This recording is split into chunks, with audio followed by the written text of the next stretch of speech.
Éternel et Papa, le Tout-Puissant est Papa, et mon Rédempteur et mon Père, Dieu d'amour, tu es Papa. Papa, je t'aime, Papa, je t'aime, oh, Papa, je t'aime, oh, tu es mon Papa. Papa, je t'aime, Papa, je t'aime, oh, Papa, je t'aime, oh, tu es mon Papa. Père éternel, je t'aime. Dieu de grâce, je t'aime. Alpha, Oméga, je t'aime. L'unique véritable Dieu, c'est toi. Merci pour cette nouvelle semaine. Merci pour ce nouveau jour. Merci pour ce nouveau matin. Merci pour ce moment précieux, précieux que tu m'accordes de venir encore honorer à ce rendez-vous. Merci pour la santé divine. Merci pour la protection divine. Merci pour la sécurité divine. Esprit Saint, viens sanctifier les lieux. Reste autour de moi, mur de feu, afin d'éloigner toute influence négative qui pourrait nuire à ma prière. Arrange ma prière, sécurise-la. Conduis-la afin qu'elle parvienne agréablement aux oreilles de mon Dieu. Merci, Saint-Esprit. Père, je te dis merci pour ce moment précieux que tu me donnes de venir encore honorer à ce rendez-vous quotidien. Je partage ta parole vivante. Je communique ta parole efficace. Je transmets la parole plus tranchante qu'une épée quelconque. Que cette parole puisse toucher les habitants de 4 coins du monde. Que cette parole sauve les vies. Que cette parole transforme les vies. Que cette parole change les vies. Que cette parole illumine les cœurs. Je laisse tout entre tes mains. Tu sais le faire, tu peux encore le faire. Je te donne l'honneur, je te donne la gloire, je te donne l'adoration pour les siècles des siècles. Au nom de Jésus-Christ, je t'ai prié. Amen. Bien-aimés dans le Seigneur, je vous salue dans le précieux nom de notre Seigneur Jésus-Christ. Beloved brothers and sisters-in-law, I greet you in the precious name of our Lord Jesus Christ. Vous êtes la bienvenue sur cette chaîne, le livre véritable Dieu, où je partage la parole de Dieu. You are welcome on this channel, the only true God, where I share the word of God. Mon but est celui de partager la parole de Dieu, raison pour laquelle je reviens à chaque fois avec un nouveau sujet, ce qui nous permet d'affermir notre foi. Il est écrit dans Romains 10-17, la foi vient de ce qu'on entend. Ce qu'on entend vient de la parole de Dieu. D'où par conséquent, la foi vient de la parole de Dieu. My goal is to share the word of God. Reason of why each time I come back with a new subject, which allows us to affirm our faith. Let remain that it's written in Romans 10:17, faith comes from what we hear. What we hear comes from the word of God. So that faith comes from the word of God. Je souhaiterais aider chacun de nous à se rapprocher de Dieu afin de développer sa relation d'intimité avec Dieu. I would like to help each of us to get closer to God in order to develop this relationship of intimacy with God. Je partagerai en français et en anglais. I will share in English and in French. Mon partage se fera en 3 parties. My sharing will be done in 3 parts. La première partie est destinée à l'enseignement de la parole de Dieu. Elle sera faite en une langue, puis suivra la deuxième langue. The first part concerns the teaching of the Word of God. It will be done in one language, and next follow the second language. La deuxième partie est destinée à conduire tous les nouveaux convertis, et également ceux qui auraient abandonné pour quelque raison que ce soit. The second part concerns to lead the new convert and those who have given up any reason. La troisième partie concernera la conduite à suivre pour se rapprocher de Dieu via la parole. The third part concerns the way to follow to get closer to God by His word. Les deuxième et troisième parties seront traduites au fur et à mesure. The second and the third part will be translated from one language to another language. Bien, mesdames et Seigneur, je vous prie de m'excuser s'il y a des erreurs de la traduction d'une langue à l'autre.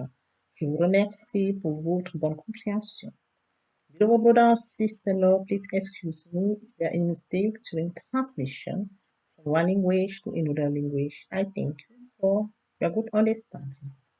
Bien, mesdames et Seigneur, je vous encourage à partager la parole de Dieu. Car partager la parole de Dieu, c'est sauver les vies, c'est changer les vies, c'est transformer les vies, c'est illuminer les cœurs. Partageons au maximum la parole de Dieu. Beloved brothers and sisters-in-law, I encourage you to share more and more the word of God. To share the word of God is to change life, is to transform life, is to save life, is to illuminate. Brothers and sisters-in-law, we must share more and more the word of God. Thank you, Father. Merci, Seigneur. Thank you, God of grace. Merci, Dieu de grâce. Thank you, Alpha Omega. Merci, Alpha Omega. Mais de gloire de ton tout, Father. Que la gloire te revienne, Père. Amen. Tendre Père Céleste, je te dis merci pour ce moment précieux, précieux que tu me donnes de venir encore partager ta parole. Merci pour l'inspiration, merci pour le courage, merci pour la détermination. Tu es le seul à me conduire. Je viens bénir ton nom. Je te donne l'honneur, je te donne la gloire, je te donne l'adoration pour les siècles des siècles. Au nom de Jésus-Christ, je t'ai prié. Amen. Bien, mesdames et Seigneur, je me réjouis de revenir ce matin partager avec vous la parole de Dieu. Il est écrit dans la parole de Dieu que tout ce qui respire loue l'Éternel. Loue l'Éternel par cette très belle chanson et par la suite, nous allons poursuivre avec notre enseignement de ce jour. Jésus est la solution. Il y a de l'espoir pour toi. Il y a de l'espoir pour toi. Il y a de l'espoir pour toi. Il y a de l'espoir pour toi. Il y a de l'espoir pour toi. Il y a de l'espoir pour toi. Il y a de l'espoir pour toi. Merci Seigneur Jésus-Christ. Le Seigneur Jésus a payé le prix pour nous. Merci tendre Père Céleste. Merci pour cette très belle chanson. Amen.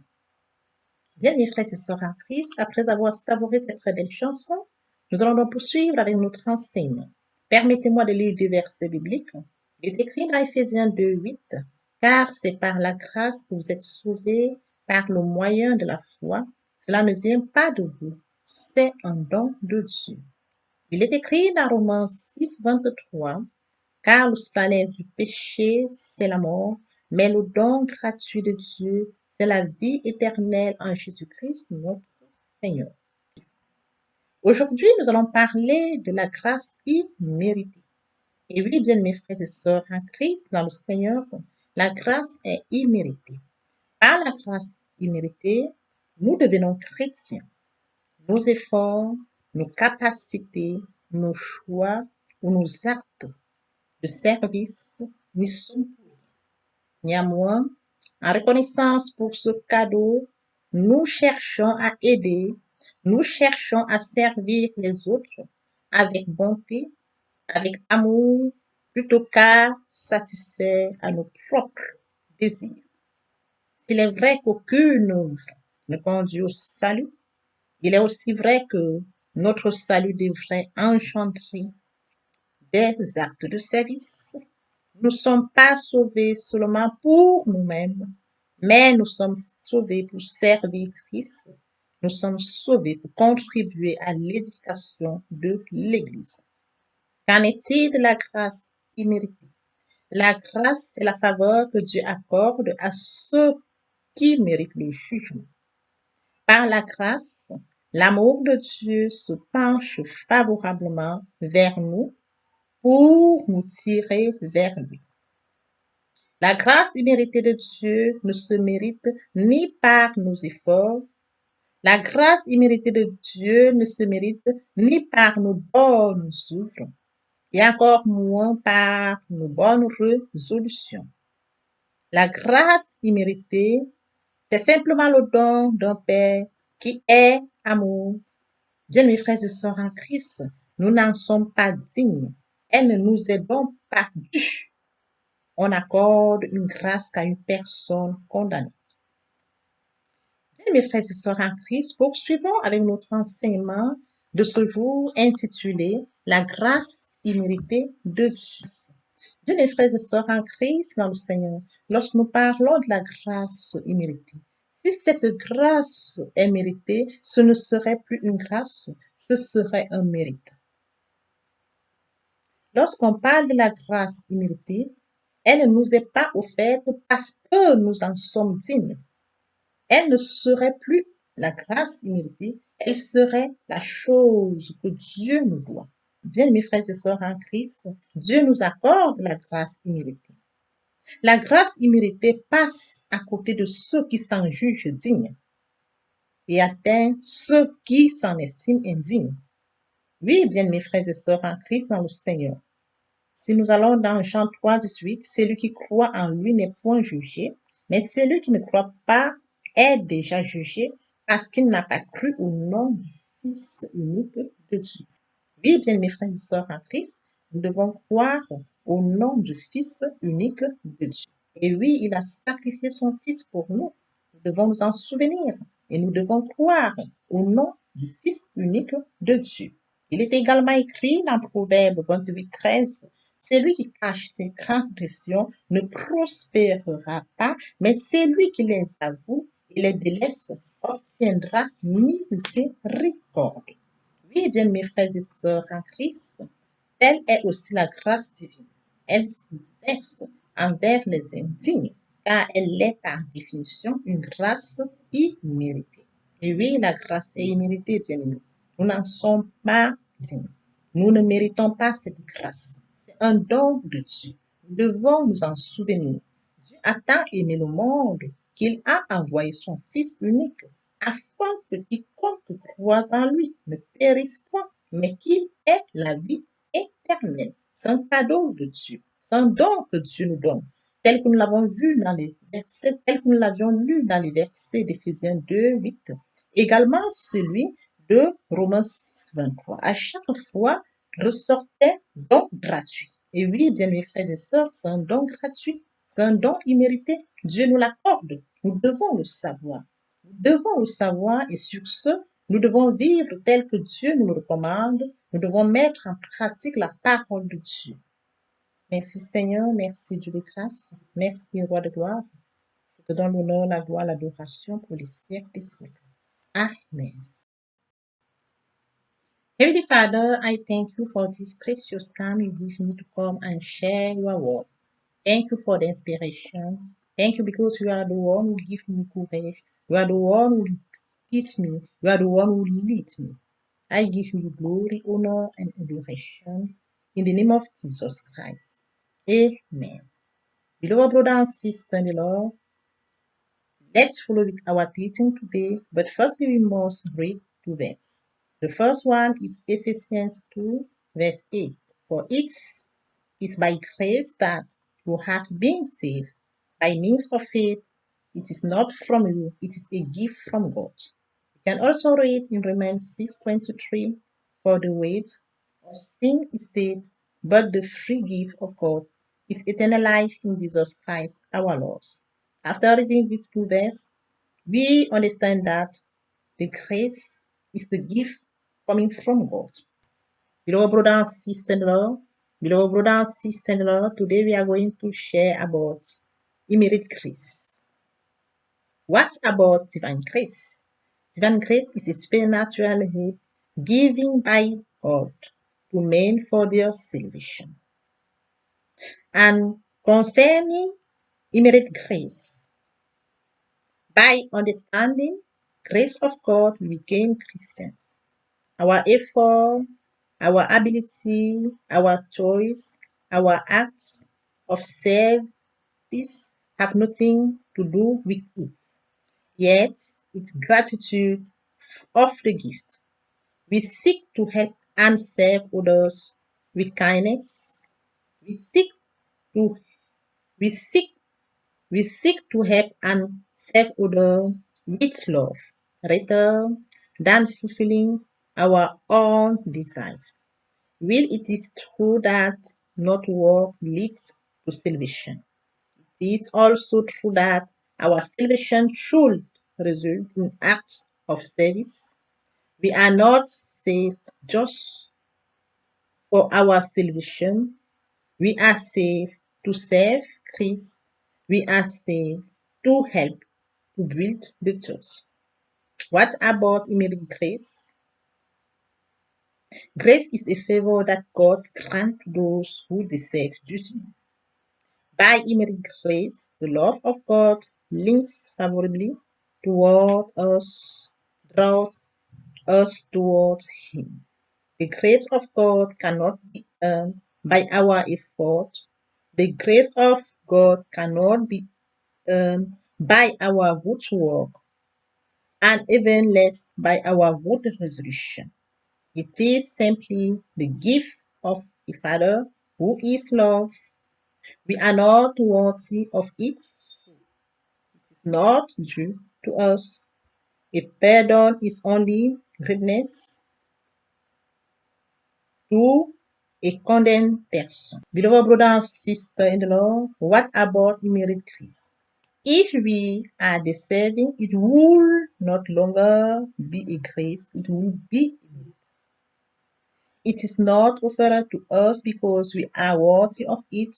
It will no longer be grace. It will be the thing that God owes us. Immediate grace means those who deem themselves worthy and reach those who deem themselves unworthy. Yes, beloved brother and sister in law, immediate grace is given from our Father God.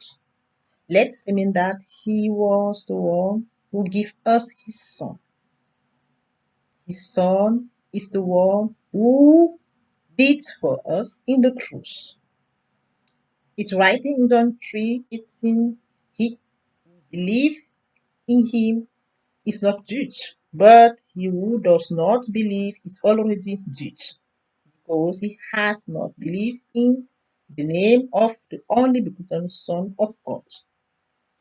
Let's read also Proverbs 28, verse 13. There it's written, he who hides his transgression will not prosper, but he who confess them and forsake them will obtain mercy. Beloved brother and sister in the Lord, after reading this verse, so is also divine grace. It is exercised towards the unworthy because it is by definition an undeserved grace. Beloved brother and sister in the Lord, we must thank our God. We must recognize that we receive immediate grace by coming from our God, our Father God, who loves us. He's the one who loved us first because he was before we was conceived in our mother womb. He loved us. And he's the one who gave his begotten son and his son did on the cross for us. So that we must recognize that we receive immediate grace from our Father and we must thank him every day. Thank you, Father. Thank you, God of grace. Thank you, Alpha Omega. May the glory return to you, Father. Ô Seigneur, bénis la parole que nous venons de lui. Ne permets pas qu'elle s'envole de notre souvenir. Oh Lord, bless your word that we have just here. Do not allow it fly away from our memory. Let's go to the second part of our teaching. It's about to come to God. To come to God, you need to think, to repent, and to confess. To repent means to regret, to reproach oneself, to blame oneself, to cry. Repentance includes two things, turn away from sins and turn to God. Bien, dans le Seigneur, nous allons poursuivre avec la deuxième partie de notre enseignement. Il est question de venir à Dieu. Pour venir à Dieu, il faut deux choses, se repentir et se convertir. Se repentir, c'est regretter sans vouloir pleurer. La repentance comprend deux choses, se détourner de son mal pour se tourner vers Dieu. Let's read it in Isaiah 1:19. Come and argue, says the Lord. If your sins are like crimson, they will become white as snow. If they are like purple, they will become like wool. Nous pouvons lire dans Ésaïe 1:19. Venez, plaidons, dit l'Éternel, si vos péchés sont comme le cramoisi, ils deviendront blancs comme la neige. S'ils sont comme la pourpre, ils deviendront comme la laine. To convert is to move the center of gravity of my whole life toward my God.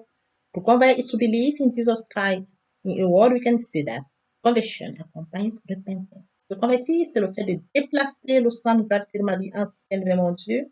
Se convertir, c'est de croire en Jésus-Christ. En un mot, nous pouvons dire que la conversion accompagne la repentance. Let's read it in Matthew 18:3. Truly I tell you, if you do not convert and become like little children, you will not enter the kingdom of heaven. Matthieu 18:3, je vous le dis en vérité. Si vous ne vous convertissez et si vous ne devenez comme des petits enfants, Vous n'entrerez pas dans le royaume de Dieu. Conversion is the yes from the man to the God. La conversion est le oui de l'homme à Dieu. The new birth is the yes from the God to the God. The new birth is the yes from the God to the man. La nouvelle naissance est le oui de Dieu à l'homme. A true conversion lead to the new birth. Une véritable conversion conduit à une nouvelle naissance. Lord, they do listen me. Lord, they do accept me. I am poor sinner, my Lord, forgive me. Beloved brother and sister in the Lord, for all those who have not yet committed to following the Lord, for those who have engaged but who have given up for any reason, it's time to repeat after me prayer. Seigneur, Seigneur, m'écoutez. Seigneur, Seigneur, m'écoutez.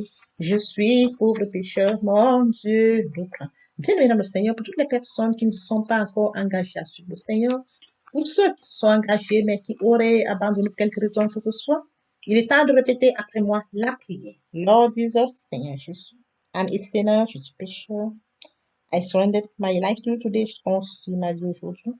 Forgive me all my sins, pardonne-moi tous mes péchés. Wash me with your blood, lave-moi par ton sang. I believe that you did for me, je crois que tu es mort pour moi. And the third day you are resurrected. Le troisième jour tu es ressuscité. So that I'm justified, ainsi je suis justifié. Now I accept you as my Lord, as my Savior. Maintenant je t'accepte comme mon Seigneur et mon Sauveur. I'm now a child of God, je suis maintenant enfant de Dieu. Thank you Jesus for saving my soul. Merci Seigneur pour avoir sauvé mon âme. Amen. Father, I brought to you this precious soul. Your grace that has brought them to your kingdom, now may the same grace sustain. I cover all of them with the blood of Jesus Christ. They shall never return back to darkness. They will live a triumphant life during their journey. In Jesus' precious name. Amen. We are saying thank you. Jesus, thank you. Jehovah, thank you. Everybody saying thank you. Jesus, thank you. We thank. Let's go to the third part of our teaching. It's about the Word of God. How do we do it? Firstly, we need to read the Word of God. In the beginning was the Word, and the Word was with God, and the Word was God. Permettez-moi de poursuivre la troisième partie de notre enseignement. Il est question de la parole de Dieu. Comment le faire? Premièrement, il faut lire la parole. Au commencement était la parole était avec Dieu, et la parole était Dieu. And next follow with meditation. To meditate the word of God is to deepen the word of God, is to mature the word of God. Suivre la méditation. Méditer la parole de Dieu, c'est l'approfondir, c'est la mûrir. Et après méditation, vous devez recevoir la parole de Dieu. Bien, mes frères et sœurs en Christ, dans le Seigneur, lorsque vous recevez la parole de Dieu, il faut obéir à la parole que vous avez reçue et y croire en est comme to receive the word of God. Beloved brother and sister in the Lord, when you receive the word of God, you must obey the word you receive and then believe it. Suivre la mise en pratique de la parole de Dieu. And then come to put into practice the word of God. Et enfin vous en servir. At the end to use it in fasting, dans le jeûne, in washing, dans l'adoration, in praise, dans la louange, to declare the word of God, déclarer la parole de Dieu, to use it at opportune moment, vous en servir au moment opportun. Death and life and the power of language. Anyone who loves it, la mort et la vie sont au pouvoir de la langue. Quiconque l'aime en mangera les fruits. Beloved brother and sister in the Lord, in the hope that this message has been a source of blessing for you, please share it more and more so that we save life. Bien dans le Seigneur, dans l'espoir que cet enseignement ait été une source de bénédiction pour vous. Partageons au maximum afin de sauver les vies. We are at the end of our teaching. May the Lord God bless you and your respective family. See you soon. Bien dans le Seigneur, nous sommes à la fin de notre enseignement. Que l'Éternel Dieu vous bénisse ainsi vos familles respectives. À très bientôt. We serve the only true God. Nous servons l'unique, véritable. See you soon. À très bientôt. Amen.